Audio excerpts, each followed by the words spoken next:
వాళ్ళ గెలుపుకు కృషి చేసిందని కూడా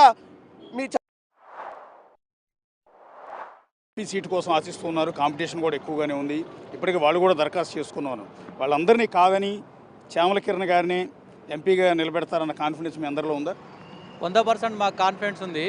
అంటే కాన్ఫిడెన్స్ అనేదే కాకుండా ఇప్పుడున్న రాజకీయ పరిస్థితులకు అనుకూలంగా ప్రతి తరానికి ఒక నాయకుడు పుట్టినట్టు ఇప్పుడున్న యంగ్ జనరేషన్కి ఒక టార్చ్ బేరరు మా చామల కిరణ్ అన్న ఇతడనే ఒక ఉద్దేశము యువకులలో ఉంది.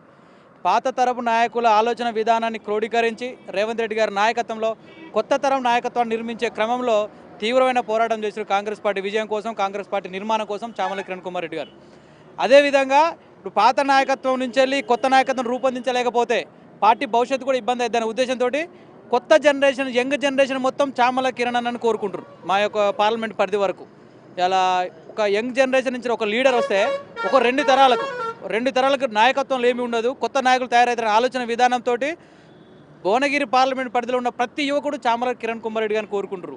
సేమ్ టైం అదేవిధంగా బీఆర్ఎస్ పాలనలో జరిగిన అవినీతి అక్రమాలను తెలియజేసే ఉద్దేశంలో ప్రతి అంశాన్ని ప్రతి బిడ్డకు, తెలంగాణ ఉన్న ప్రతి బిడ్డకు అర్థమయ్యే విధంగా అర్థవంతమైన పదంలో క్రోడీకరించి వివరించి చెప్పి తెలంగాణలో కాంగ్రెస్ పార్టీ విజయం కోసం రేవంత్ అన్న నాయకత్వంలో సుదీర్ఘంగా విరామం లేకుండా పోరాటం చేసిన చామల కిరణ్ కుమార్ రెడ్డి గారు భువనగిరి పార్లమెంట్ నుంచి వెళ్ళి ఎంపీగా అయితే మాలాంటి ఇప్పుడు నేను ఎమ్మెల్యే టికెట్కి ప్రయత్నం చేసిన, నాకు రాలేదు. అయినా కూడా ఎందుకు ధైర్యంగా మా అన్న ఎంపీ అవుతాడు, భవిష్యత్తు నాకు ఉంటుందని చెప్పి ఇట్లా భవిష్యత్తు కోరుకునే వందలాది మంది యువకులు చామల కిరణ్ అన్న ఎంపీ అవుతారనే ఆశతోటి, ఉద్దేశంతో, కోరికతోటి పనిచేస్తున్నాం. పార్టీ అధిష్టానం కూడా ఆశించి ఆశీర్వదించి టికెట్ ఇస్తే మేము లక్షల ఓట్లతో